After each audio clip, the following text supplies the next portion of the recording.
Alright, magsisimula na po tayo. My name is Percius Ocampo po, one of the sales director dito sa Mapiles Realty. Welcome po sa ating new agent orientation. Yan. Pag-comment naman po sa baba kung taga saan po kayo. Welcome po kayo dito sa ating new agent orientation, tinatawag natin bootcamp. Na kung saan papalawanag po natin dito kung sino ba si Mapiles Realty, paano tayo kikita sa real estate selling, at ano ba ang opportunity na naghihintay po sa inyo? Yan. Salamat po sa inyong pag-attend sa araw po na ito. But before that po, syempre aaralin po natin sino ba si Mapiles Realty. Panoorin po natin ang video na ito.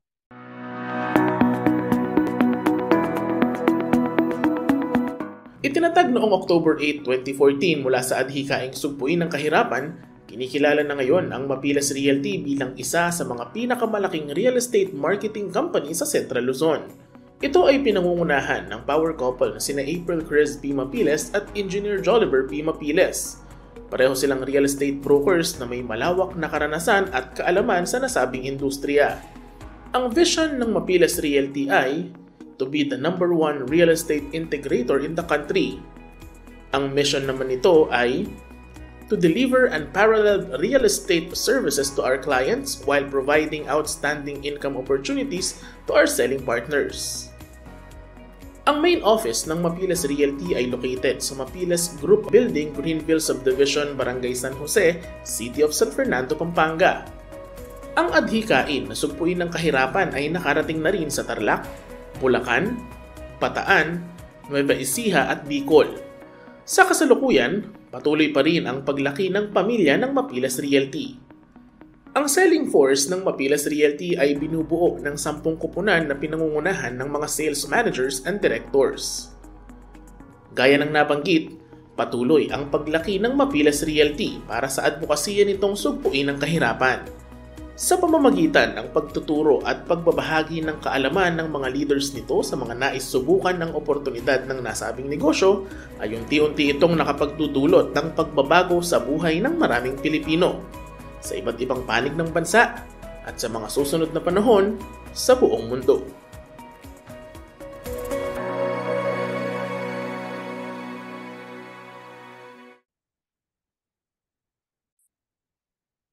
Alright, thank you po. Nakita po natin na multi-awarded po ang ating realty at nagtatap po tayo sa halos lahat ng real estate developer po. Yan, mga Pampanga yan, mga Tarlac po yan.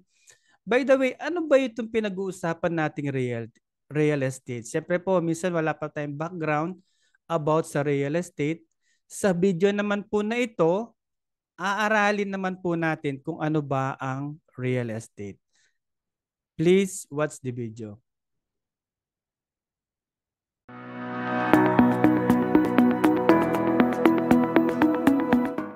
Ano ang real estate? Ang real estate ay tumutukoy sa ari-arian na binubuo ng lupa at mga istruktura o gusali dito. Kasama na ang likas na yaman nito tulad ng mga pananim, mineral o tubig. Kasama rin dito ang mga residential, commercial at industrial na ari-arian, pati na rin ang mga lupa na walang gusali. Ang real estate ay isang mahalagang uri ng property na maaaring bilhin, ibenta o upahan para sa iba't ibang rason at gamit. May 4 na uri ng real estate. Una, ang residential. Ito ay ang mga bahay, apartment o condominium. Pangalawa, ang commercial. Ito naman ang mga malls, opisina o tindahan. Pangatlo, industrial. Ito ay ang mga pabrika at gusali ng pagmamanupaktura. At ang pang-4, ang land. Ito ay walang kasamang istruktura, maaaring gamitin para sa agrikultura at iba pang layunin. Lahat ng nabanggit ay parte ng ating negosyo, pero dahil nagsisimula pa lamang tayo, mag-focus muna tayo sa residential real estate, pagbebenta ng bahay at lupa. Ito ay mga subdivision houses, pre-selling o ready for occupancy, mga condominiums o lot-only residential properties. Paano ka maaaring kumita sa real estate? Ang Mapiles Realty ay isang real estate marketing company. Tayo ay nagpapa-accredit sa iba't ibang developers at kapag tayo ay na-accredit, Maaari nang i-market ng mga associates na affiliated sa Mapilas Realty ang mga projects nito. Kapag nakabenta at natapos ang proseso ng pagkuha ng bahay at lupa ng kanilang mga kliyente, makakakuha ng professional fee o mas kilala sa tawag na komisyon ang affiliated associate mula dito. Ito ang real estate. Ito ang ating negosyo. Negosyo na maaaring bumago ng buhay mo.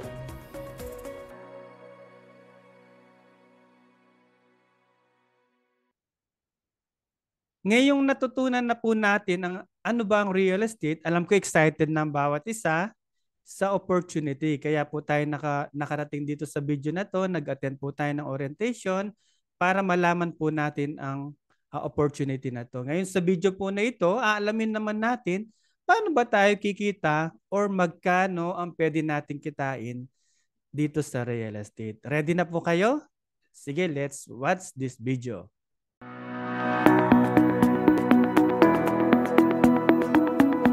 Magkano ang posible mong kitain sa real estate? Ang katotohanan, hindi ako maaaring magsabi ng specific na numero na pwede mong kitain sa negosyong ito. Ang real estate ay opportunity-based type of income. Nakabase sa sipag at effort mo ang pwede mong kitain. Pwede kang kumita ng 20,000 pesos up to 100,000 pesos monthly. Pero para mas malinawan tayo, magkaroon tayo ng sample computation.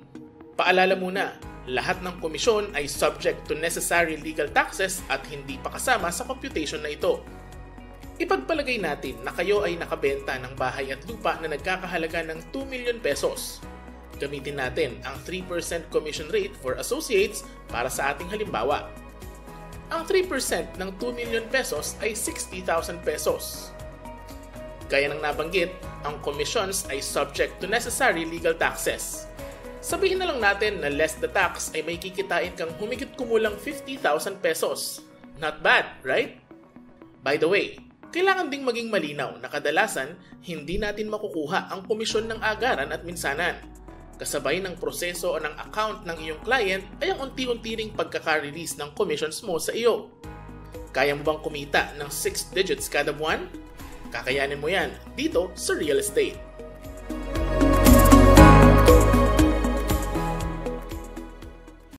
Ayos, di ba? Ang goal po natin, yung current income mo ngayon, madoble po natin yan, matriple, or even more dito sa real estate selling.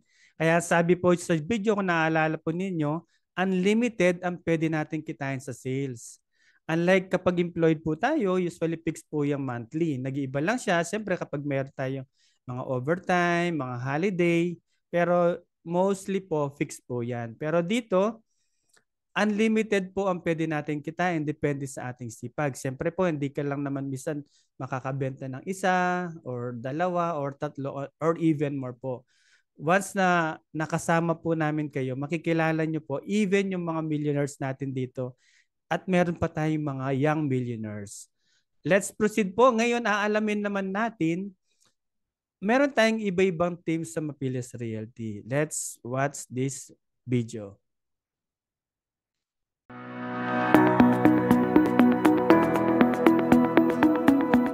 Let's meet the teams of Mapilas Realty.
maraming salamat po. Dito sa video naman na ito, naaaralin po natin, ano ba yung pinaka-job description na gagawin natin? Sir Perseus, ano ba yung pinaka-role namin dito? Ano bang gagawin namin dito? Ano ba ang pinaka-job description namin dito sa real estate selling na to?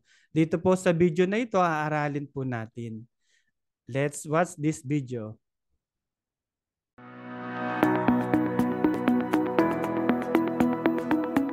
Ano ang mga gagampanan mong roles bilang isang Mapiles Realty Associate? Kailangan mong mag-online posting. Ito ang proseso ng paggamit ng social media upang makahanap ng mga prospect clients sa pamamagitan ng pagpo-post ng mga bahay na binibenta natin. Pangalawa, kailangan mong i-assist ang mga clients mo. Kabilang dito ang mga task na pagsagot sa mga inquiries, pagtitripping, presentation, pagtulong sa documentation, loan application, pag-move in at iba pa. Bilang Mapiles Realty Associate, kailangan mo ring mag-attend sa mga meetings at iba pang company-sponsored sales and marketing activities. At syempre, kailangan mo ring sundin ang mga alituntunin at pulisiya ng kumpanya. Hindi madali, ngunit napag-aaralan ang negosyo ng real estate. At sa tulong ng Joliver Mapiles Academy, mas mapapadali ang paggamay mo dito. With proper actions mula sa iyo, sigurado kami na matatamasa mo ang kagandahan ng oportunidad na kayang i-offer ng real estate.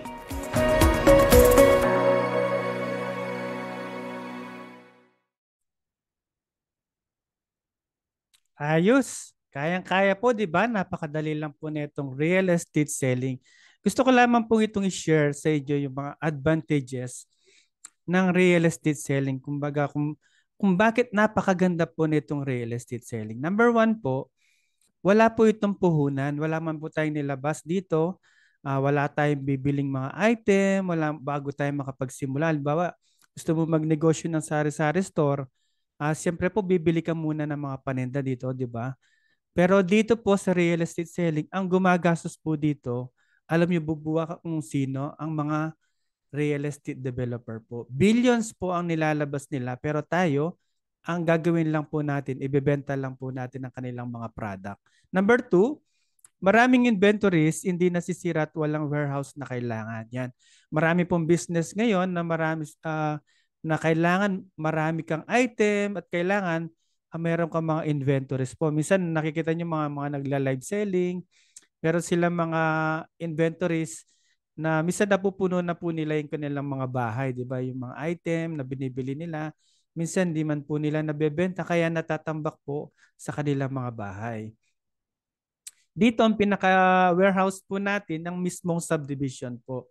Ito po yung dahil mga bahay, sila yung mga inventories po natin. Pangatlo po, hindi kailangan makipag-negotiate sa price.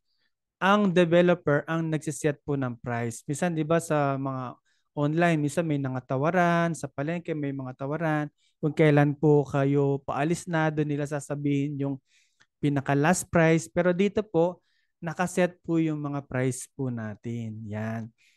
Number 4, hindi kailangan mag-recruit or bumili ng item. Yung katulad po na sinabi ko po kanina, hindi natin kailangan mag-recruit or bumili ng item bago tayo kikita. 'Di ba? Marami nagyaya sa atin minsan na mag-recruit or bumili muna ng item. Minsan po, 'di ba, yung mga sinalihan natin, hindi man natin nabebenta yung mga product natin, pero tayo yung gumagamit, 'di ba? Sino sa inyo yung bumili na ng mga item na ganyan? Sigurado po, kayo po, baka magaganda na po yung mga quotes po ninyo dahil kayo po yung mga gumagamit. Pero dito po sa real estate, mangyayari po, possible na bibili ka ng item na yan pagdating ng araw dahil kaya mo nang bumili. Yan. Ikaw mismo na ang bibili ng sarili mong bahay. Yan. Number 5, hindi kailangan nipilit ang item product dahil ang buyer ang nangangailangan. Basic need ng tao ang bahay, hindi siya luho. Yan po, one of the basic needs po ng tao, di ba? Yung food, shelter, clothing, at yung shelter po, yun yung po yung bahay. Isa po yan sa pangangailangan ng tao. Di ba naalala nyo ng pandemic, halos lahat ng tao nandun sila sa bahay nila. Kaya minsan, pag may mga nakikitira sa kanilang mga, let's say sa kanilang mga biyenan o sa kanilang mga nanay, nagko-cause po siya na minsan ng conflict dahil isang pamilya na to, tatlo silang pamilya. Pero kaya po ang pinaka-goal po ng isang pamilya, bumukod po siya at magkaroon ng sariling tahanan. Yan. Number 6, libre ang mga training. Ito pong training na ginagawa po natin. Ang pinaka-advocacy po natin sa Joliver Mapilas Academy, sa Mapilas Realty, is to share the opportunity of real estate selling, and if yung pong kahirapan, maano po natin, tumusog po natin. Ito po yung pinaka-battle cry po ng Mapilas Realty. Libre ang mga training, kailangan lang po natin aralin mabuti. Bigyan natin ng panahon, yan, kailangan lang po nating bigyan ng panahon po yung mga training. Ano yung pinaka-investment po natin? Yung oras po natin, napakalaga. Number 7 po, extra big. Ito tinatawag po nating hindi lang extra income ang real estate. Tinatawag namin itong extra big income dahil unlimited ang pwede natin kitain dito depende sa ating sipag. Kasi hindi natin mababox ang isang tao. Let's say kayo po, hindi namin kayo pwede sabihin na, ay, ito isang benta lang ang kaya nito. Depende po sa inyo yon, sa inyong galing, sa sipag. Unlike kapag, di ba, kapag employed tayo, ito, ang sahod nito, 25,000, multiply ko ng 12, yun yung magiging budget ko sa kanya. 25,000 times 12, yun yung magiging gastos ko sa kanya. Pero dito, hindi namin pwede sabihin sa inyo yon na dahil nakadepende po sa inyo yan, yung pwede nyong kitain. Nakasalalay lang sa yung sipag at diskarte dahil para tayong self-employed po dito. Hawak po natin ang ating oras. Wala tayong time in, time out. Lahat na pag-aaralan basta't willing matuto, kung kaya nila, kaya mo din. Yan. Yan, congratulations po. Natapos po natin itong new agent orientation natin. Yan, good job po sa lahat. Welcome po sa Mapilas Realty. Siyempre po meron tayong meron tayong mga na-receive na questions dito sa comment sections. Sinulat po natin. Sir, ito po number 1. Sir, may monthly salary po ba kami dyan? Yan, katulad po na na-discuss natin kanina. Wala po tayong monthly salary dito. Ang meron po tayong tinatawag nating professional fee o tinatawag nating commission. Once na nakabenta po tayo, doon po tayo magkakaroon ng commission. Let's say, mostly ang commission rate po natin nasa 2.5 to 3%. Let's say yung nabenta po natin is 1 million. Multiply mo ng 3% yun. Nasa 30K po yun. Pero ileless pa po natin yung tax po na yun. 30K, di ba po? Okay na din po siya bilang extra income. What if nakabenta ka ng 3? Dito po sa Mapilas Realty, meron po nakakabenta ng 5, 6, meron pa 7. Ang pinaka-highest record na nakabenta po sa in a month po, 20. 20 po yung nabenta niya sa isang buwan. Yan. Hopefully po malinaw po ito. Yan. Number 2, need po ba namin pumasok araw-araw? Yan, wala po tayong time in, time out po dito. Lalabas lamang po tayo once na meron tayong tinatawag natin tripping. Sasamahan natin ng kliyente, papakita po natin yung bahay na binebenta natin, kung anong itsura ng bahay. Pero gagabayan po namin kayo sa simula niyan. Pero eventually, matutunan nyo, napakadali lang po ito. Yan. And hopefully malinaw po yan. Wala tayong time in, time out. Nakadepende po sa sipag po natin kung gaano tayo kadalas. Kahit nasa bahay lang, pwede tayo mag-market po gamit ng ating cellphone. Number 3, ano po ang ibebenta namin at saan po? Mostly po, ang mga binebenta po natin ay mga house and lot. Yan sa mga subdivision, usually mga Apex Homes, Camellia, mga Borland, Asia Wide, Innova Homes. Marami pa po. Halos lahat ng housing developer po binebenta po natin yan. At saan naman ang binebenta po namin? Ipipili po namin kayo kung saan, anong subdivision na malapit po sa inyo. Para hindi po sobrang layo. Let's say taga Tarlac po kayo. Hindi namin ini-encourage po na magbenta kayo ng mga bahay sa Cavite, Laguna, ganun. Kung Tarlac po yan, i-master po natin yung Tarlac area. Kung taga Pampanga ka, i-master mo yung Pampanga area. Yan. Bibigyan namin po kayo ng details dyan. At the same time, papasyalan po natin yung mga subdivision na yan. Yan para makabisado po natin. Alright? Yan. Tignan natin, wala na po. Ayun, may questions pa tayo. After po netong orientation, ano na po ang next? Yan, after po neto, paki-message po ninyo inyong mga nag-invite po sa inyo sa orientation na to. Nasabihin po ninyo, Ma'am, sir, natapos ko na po ang new agent orientation. Yan. Bibigyan niya po kayo ng instruction. Possible meron pa siyang mga face-to-face or live training na kasunod po nito. At the same time, yung tinatawag nating site orientation na kung saan bibisit po natin yung mga subdivision para makapag-picture tayo, makita natin actual yung mga bahay. Ayun, maraming salamat po. Kapag may mga questions pa po kayo, paki-message po natin yung mga nag-invite po sa atin, mga managers, mga directors, yan. Ayan, share ko lang tong quotation po ni Thomas Jefferson. Sabi niya, if you want something you never had, you must be willing to do something you never done. Yan, sabi niya, halimbawa, meron kang pinapangarap sa iyong buhay, magkaroon ka nito, magkaroon ka nun, dapat daw willing kang gumawa ng bagay na hindi mo pa nagagawa. Let's say, this year, ang ginawa mo, katulad ngayon, employed ka ngayon, possible ba ang magiging result nun the next year? Same lang po, di ba? Kapag same yung ginawa mo this year, magiging same lang po yung results mo next year. Pero kapag gumawa ka ng something extra ngayon, this year, possible makikitain ka na additional next year. Yan. Kailangan willing po tayo to do something you never done. Sabi niya dito. At the same time, sabi ni Zig Ziglar, you don't have to be great to start, but you have to start to be great. Yan. Wala naman po nagsisimula na marunong na lahat. Hi, Sir Perseus, na, parang ang hirap po niyan. Parang hindi ko kaya yung magbenta. Napakadali lang po na ito. Paglaanan lamang po natin ng oras. Magbigay tayo ng oras po dito para malaman po natin. At pagdating ng araw, napakagaling nyo na po. Isa na kayo sa mga top seller natin dito sa Mapiles Realty. Ayun lamang po. Maraming salamat po. Once again, congratulations po and welcome po sa Mapiles Realty. Ayan, huwag niyo pong kakalimutan, i-message po ninyo yung mga nag-invite po sa inyo. Maraming salamat po. Thank you po. Thank you po. Bye-bye po.